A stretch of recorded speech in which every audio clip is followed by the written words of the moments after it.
Before I became a GYLI member and, went on like trip to Connecticut, I was still the same, oh, it's a Muslim, he's probably a terrorist or whatnot. But then after hearing Dr. Alex Johnson, after hearing his talk, it definitely changed my head around and how I think. Like, now when I see a Muslim, I think like of their religion and like what they practice and why they wear what they wear, and all the stuff I've learned about their culture from like watching documentaries and being taught in class. Like, now I'm starting to put it all together instead of just making one decision after seeing them for the first time. But to be there and like to know nobody but 3 people from your school is kind of like, okay, my mom's not here, my family's not here, and now I have to create this family with outside people and treat them how I treat everyone else. To know, well, okay, me and you might have a different background or where we come from, we are still the same people and we still have the same common interests, depending on what it is, but we all want the best for the next person.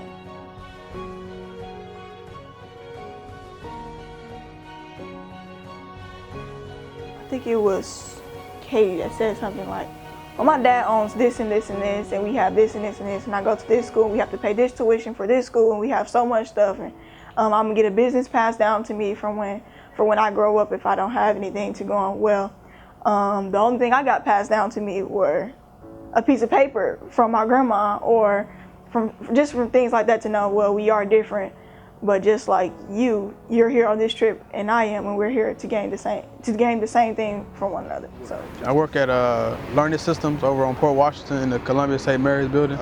Title I program, where we go to schools and help kids out. We do books and all of that stuff for them.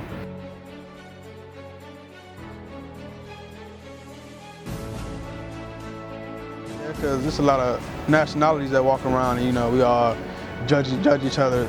We have people that's like Indian and Muslim. They come here with their hijabs on, and people be like, oh, they're terrorists. So it's like, I don't judge them because they got a hijab on, just a religion. Okay. Yeah, I tell them just have a conversation with them and see what they're really about. It's not everybody is a terrorist. So New Mexico, at first it was like uncomfortable, but then when I left, I was like, that was a good experience, and I think it taught me to be grateful for what I have at home, because it's like a difference from here to how it is there.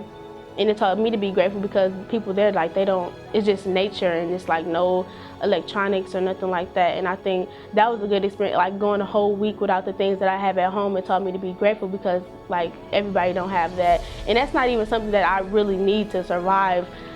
I just feel like that was good to get away from everything at home, like electronics and social media. It was just time by myself and with other people, getting to know people, like different people that I never met before. They do, we all had breakdowns. I know I had a breakdown when I was there. But went outside and I was just sitting, I was listening to the lady, I was just outside and I just started just tearing up. Because it was just something spiritual. Like, I felt like me and her had like something in common. So, when we all had our solo time to go do what we wanted to do, I just went outside and just started tearing up.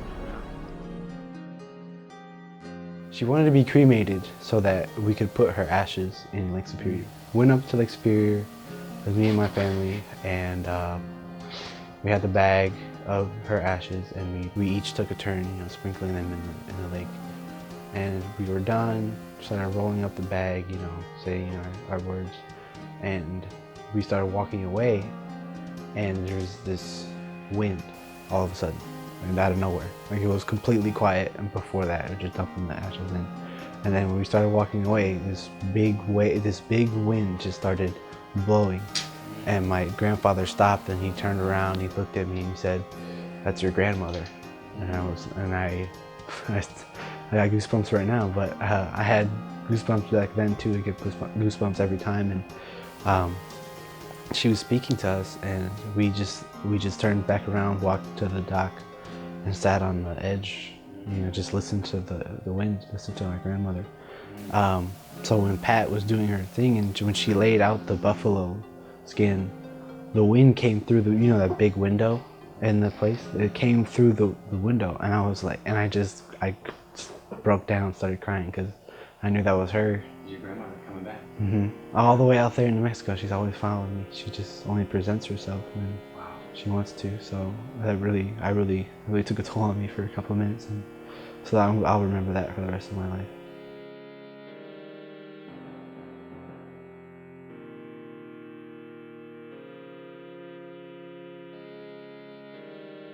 One moment that stands out was Jake talking about gingerbread, the gingerbread. When I used to go to the store and I used to see transgenders and gay people, kind of feel uncomfortable because it's like I'm not used to being around them, especially growing up in a very Christianity religionist house. Yeah. And then I also learned that, you know, just because you're a Christian doesn't mean you're homophobic, because there's some gay people out there that goes to church, and preachers and pastors that are gay and married, and they go to church and they still believe in God. So I'm like, oh, okay. I had a little time with my Christianity, and it was 10:57. Come out from among them and be separated, and all these things shall be added unto you. And it came to me about 57 times.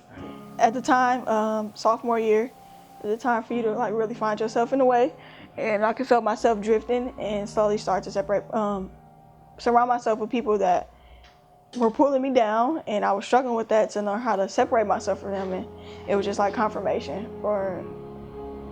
to move and leave them alone, so all these different doors and these different blessings can come to me.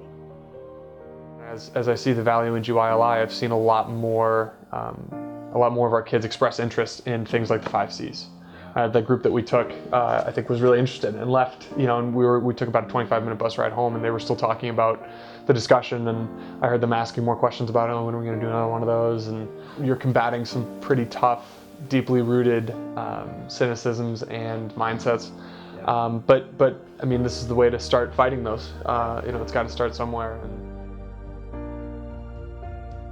working to expose this group of kids that grow up in very homogenous areas. When you think about Milwaukee, I mean, it's, in terms of segregation, it's like Mississippi in the 1960s. You know, like that. It's really important to expose our kids to new ideas, to expose them to different people, to different places, and they deserve that. And that's, I think, the benefit of the 5 C's. And as we look to, I think, strive towards like greater social justice with our kids, that's the real benefit of the 5 C's, and the hope that, you know, they take that into their communities, they take that into our community here, and start engaging in more discussions in their history classes. And